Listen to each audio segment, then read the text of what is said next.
All right, well, the right rear of our 76 Targa slash Cabriolet, and its turn has come for the Rebel Racing brake adapter.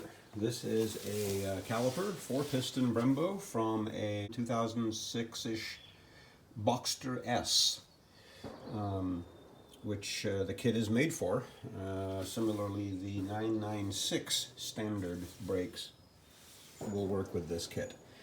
We ran into a few little things we had to modify on the fronts to use the Boxsters, but we'll show that one in a separate video.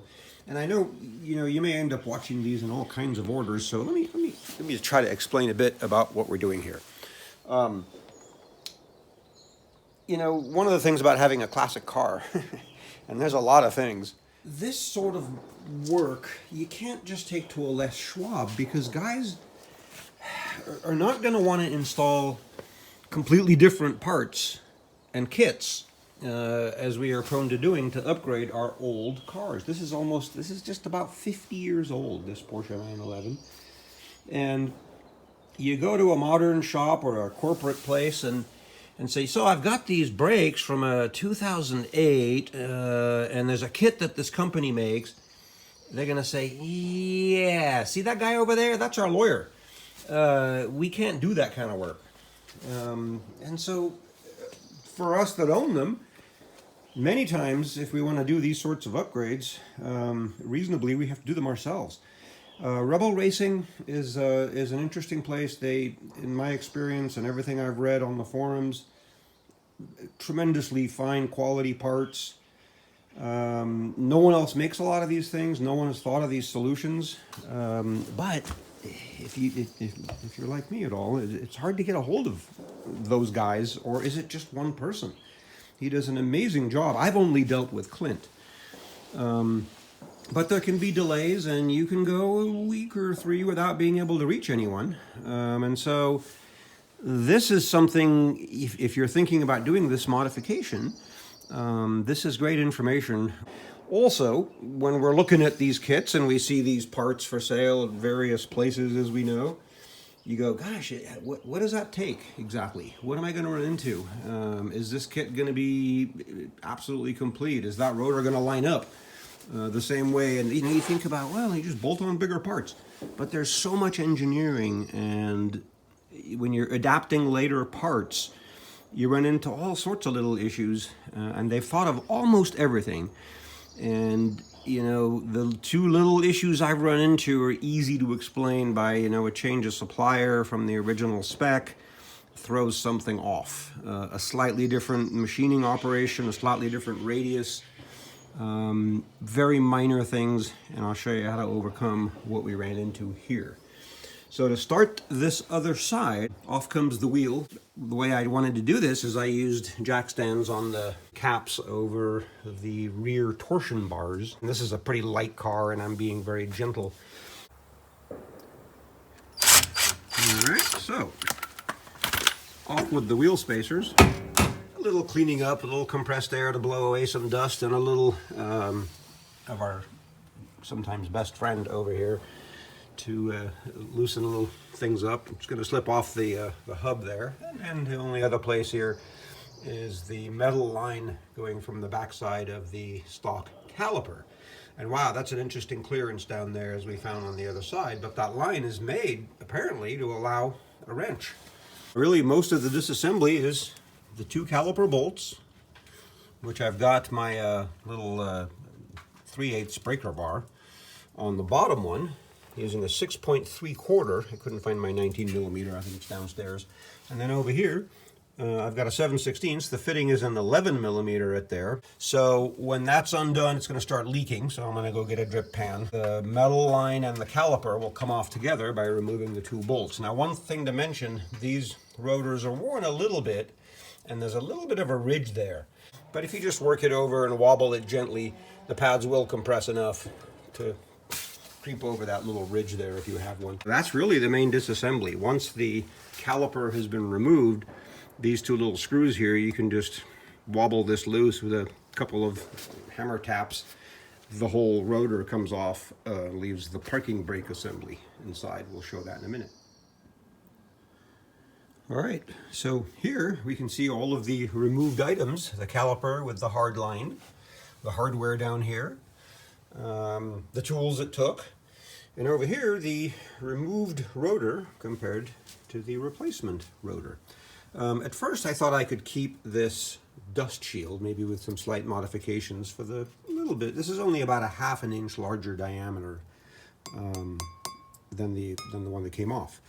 There is a height difference, but it's not as bad as it looks because the flange on the old one here is considerably thicker, maybe almost twice as thick as the flange on this one. So this difference is not as pronounced, but it does result in the drum here, if you will, for the parking brake feature not fitting as deeply as the original, maybe by an 1/8 of an inch or something. So you might see the edge of these shoes, or it might be right at the edge of the drum as the other one turned out. Clint told me about that, and he says, yeah, it's just one of these are later Carrera rotors.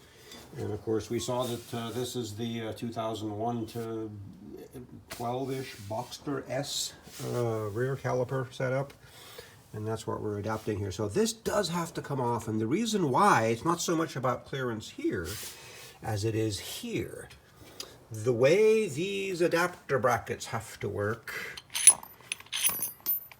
when they're in place has them interfering up here with the hardware that's holding the dust shield. And you go, oh, wow, why didn't they just make that? They could. It's because it doesn't really have to do with the surface, the machine surface here. However, if you're going to bolt this caliper on, here's where the bolts go. Here's the spacing. And if you look at this, trimming this off would result in losing the strength of the thread there that's for the two big bolts that hold the caliper in place. So that had to be sacrificed. And frankly, my nature is I'd rather not have those. I've numerous examples. I've always had a gravel road, for example, and you'll pick up a piece of gravel and it'll get caught in there and it'll scrape until you back up or do a burnout or do a stunt to eject it from spinning around in your... That happened on my K5 Blazer, so I removed all of those when I put four-wheel discs on it. Plus, you can inspect things. You can get to the back of it. And, you know, if you're driving your 911 through mud bogs and things, take a different car. These things just... Again, this thing is light is right, and I'm never against adding lightness and simplicity to these cars. Makes them easier to work on, especially when I'm the one doing it. I removed the jack also, so that allowed the suspension to droop. Again, this would be too low to put the wheel on now, but we don't care about that because we just want access to be able to see. Over here we can get to the other end of the flex hose, which now is going to go from up there to the back of the caliper at the banjo bolt right there. All right, let me remove this, and then we'll get all the bits out of the way and do a bit of a cleanup with compressed air, and then take a look at what we have to begin the assembly. All right, let's examine one of the what I mentioned were small issues with the installation of this kit on the rear. So this adapter, this caliper adapter, I have bolted it up loosely. What I mean by loosely is there's a little area of interference. So if we can get the lights to cooperate and be able to show, you can see just in the corner right there where I'm right in the middle, where that kind of purplish anodized piece contacts the little radius that exists around the machined flat where the rotor mounted. Now that touches on the top and the bottom, and it's probably the result of a slight change in the radius of the machining of this adapter bracket. Now keep in mind, this bracket's job is to fill the otherwise empty space between the existing mounting for the caliper on the car, and of course this extra ear here I mentioned, while not in line with the machining, interferes with the adapter. And I said earlier, well, why can't you just, don't make the adapter there. Look where the bolts that mount the caliper have to be. Now, far more important to mount the caliper right where it must be in order to, straddle the rotor perfectly. This is a very, very critical job here that this piece does, and you can't, you know, fudge the ultimate mounting of either it to the car or the caliper to it. And so, you know, putting a spacer in there is out of the question to allow that to align without messing with this interference area. So let me take it off after making a little mark on it, and I make the mark by tightening up these bolts.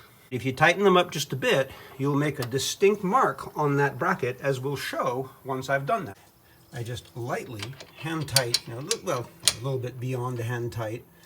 And what I'm doing here is using a 3/8. If you don't have a nice tight fitting socket drive or whatever here, they're 10mm heads on the big socket head cap screws. But a 3/8, a nice, you know, clean new one, works well enough to be able to manipulate it. In fact, you can't get the full size 10mm back in here in that one until the bolt's pretty tight, because it's just too tight a fit here against the rest of the arm. But in any event, running it in just a little bit past hand tight, and then, you know, what did I do here? I took a little mallet and just give it a couple of taps where the contact area is. And I do apologize if it goes out of frame. I'm watching what I'm doing as well as holding the phone. But I don't think I'm missing too much. Let me take this off and I'll show you the marks it made and the little clearances required for it to fit flush. Now let's step out here to the sea of green that is the hood of our MG Midget and look at this angle in the sun, and we can see clearly one mark. Gosh, I hope we can see clearly. It's clear to the eye right there, and one right there where the radius at some point for this machining was probably changed slightly. As we'll see, the amount that I need to clearance is very minimal. If we step back over here, let's see if we can get in here and take a look at the area we're touching right there. And so it looked more difficult to get in there and grind away at a very minor interference. Right in the fleeting sunlight. If you can picture the shape of that radius on the arm is essentially a curve this way around the caliper mounting bolt for the stock caliper. So it's hard to draw it on here because it really ends right here where I made these little notches, just using just a little angle grinder. I'm just extending the curvature of that little radius. I mean a tiny bit there and there. I've already put this against the mounting bracket and held it tightly flush against the surface and started the bolts by hand. So those little tiny notches right there are all that's needed to clear just the last bit of that radius.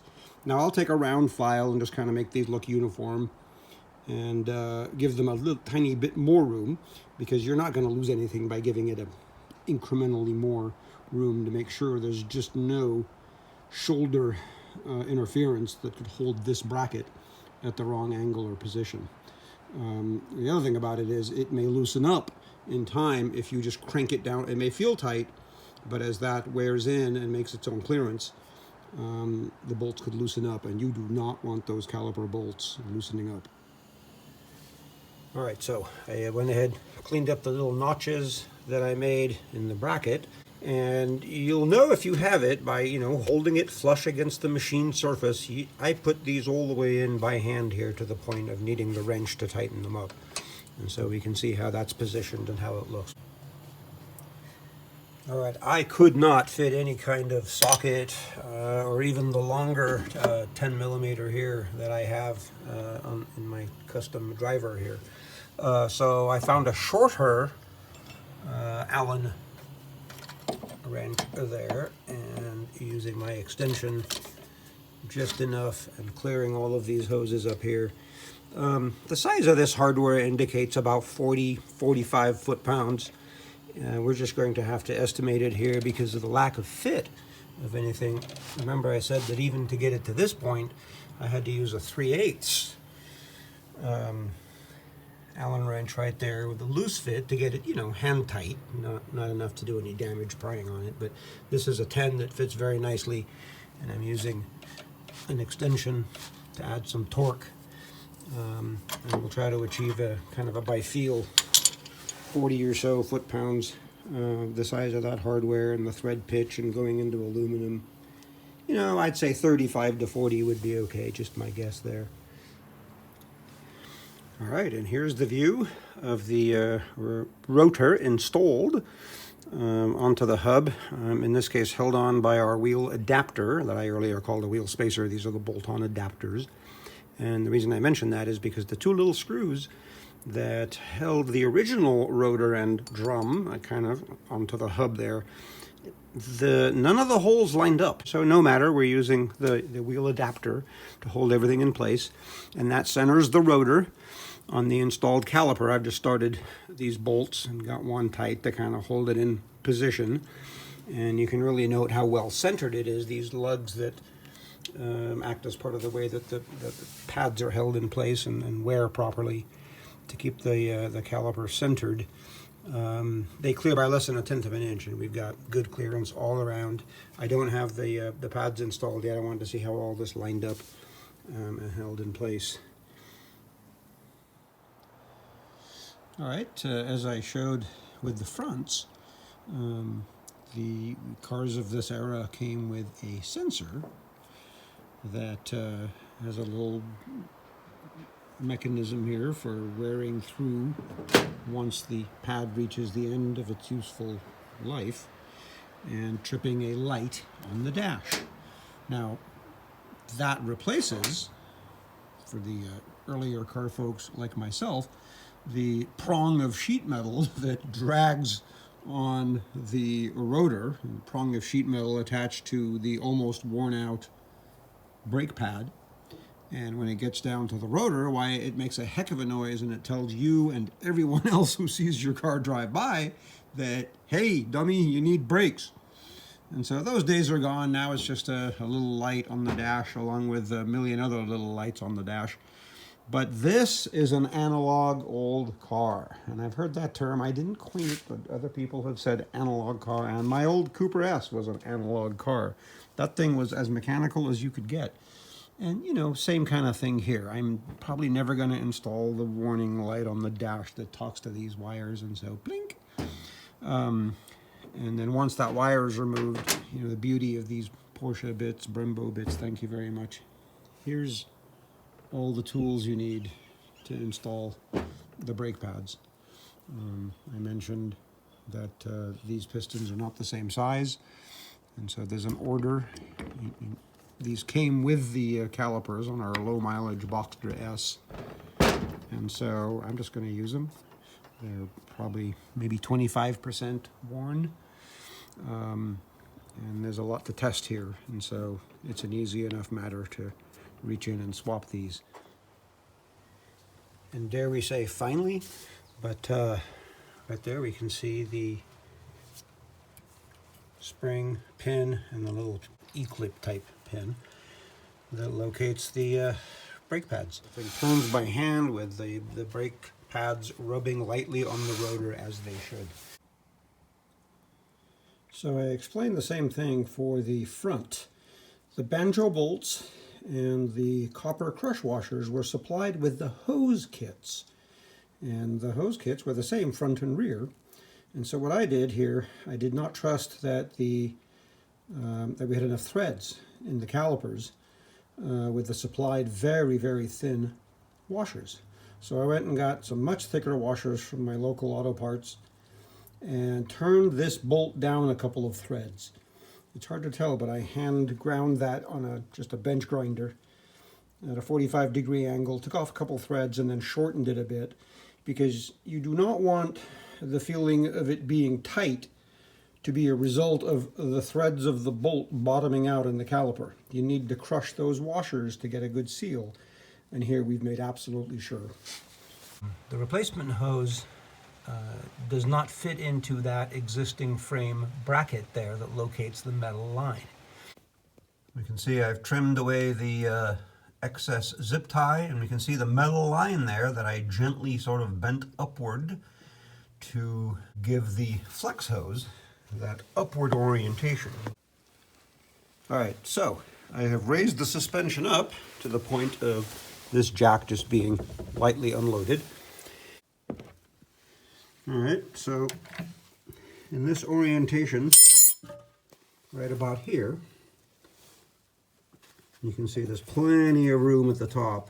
So any amount of bumps and things shouldn't have that hose hitting at the, I mean, an occasional contact. It is a flex hose. That's not going to be a big problem. But we don't want it bouncing off a solid surface as the car moves.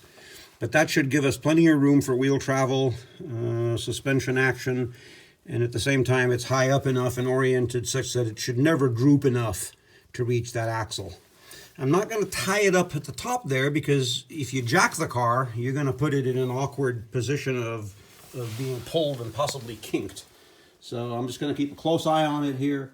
Yeah, and well, you might as well see the elaborate brake bleeding jig. Most of my life I've always scrounged up someone to help. Hey, can you help me bleed the brakes up on the pedal when I tell you pump and hold? What you do is you just submerge the hoses. This is the old fluid. It's about a quarter, third full. That one over there, you can see the level. Bailey! So when the hoses are submerged, you can pretty much pump without having to open and close the bleeders. You just gently push down, let it go, gently push down, and in so doing, push the air out. All right, I just had to show the other side, and with nobody home, the guy's like, well, I can just wait till someone gets home, or I could figure something out. I found this curtain rod leaning up over there, and with the bleeder screw open,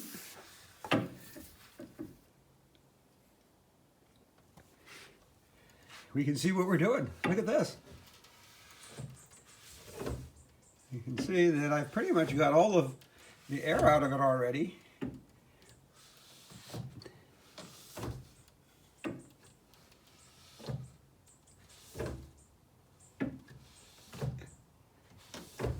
I think we've got pedal.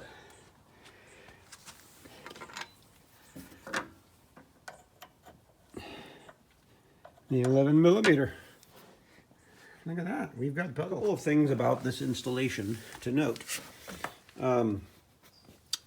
Once it's installed, the caliper sits a little higher than it would in its original application, just because it has to clear stuff back here, and it's the way the mounts had to be made. It was the only way to make it work. As a result, the brake pads, and they're almost impossible to see in here. I even had my big powerful light, but essentially they stick up above the arc of the rotor a little. It may be about a 1/4 inch out altogether, which means the pads, instead of being within the rotor, sit a little higher up. The upper, I'd say 2/10 of an inch stick up above. So you'll wear a step as these are consumed. Clint says that's just the way it had to work. These kits are actually common for lots of different hot rods that use the Brembo kits. The Camaros and such use these, essentially these sorts of calipers. And I've seen a lot of those adapters mention that the pads don't quite cover the rotor fully. The other little quirk, and it's even harder to show, sorry, I'm squirming around to get underneath the car. So when you look under here, the back side of the drum where the parking brake works. Remember when I had the rotors sitting side by side, you could see that the new rotors were a slightly different depth, and some of it was attributed to the faceplate here being, you know, the front flange being thinner than the original. But it does result in the parking brake shoe sticking out a little bit of its drum. Now it doesn't affect function, and you can see that it's maybe 1/10 of an inch that I can see the edge of the shoe right there. But just another thing about, you know, the way these fit on here. Everything works, but those are the couple things that you may notice. But it's a lot better than it was. It's a big improvement in overall braking. And let's face it, looks, and these things look pretty cool inside the wheels. But there's the two quirks. And so I have actually managed to bleed the brakes. As I mentioned a little while ago, I have pedal. I have clearance everywhere, having run the suspension up and down through its full travel to make sure that this and the other hose don't have any chance of hitting anything or getting tangled in anything or getting kinked or whatever, despite any suspension bump road type action. And so I think, other than the test drive, we can say that we have fully installed the front and rear big brake upgrades. There we are. Hope you enjoyed it. Hope it's useful. So of course, our first test drive with the brand new brakes is to school to pick up Mr. Cooper. Here, why don't you do the filming? Can't really show the cool big red rotors, but so far nothing's fallen off, huh? No. No parts were falling off, nothing following us, no trail of smoke, no sliding tires or scraping.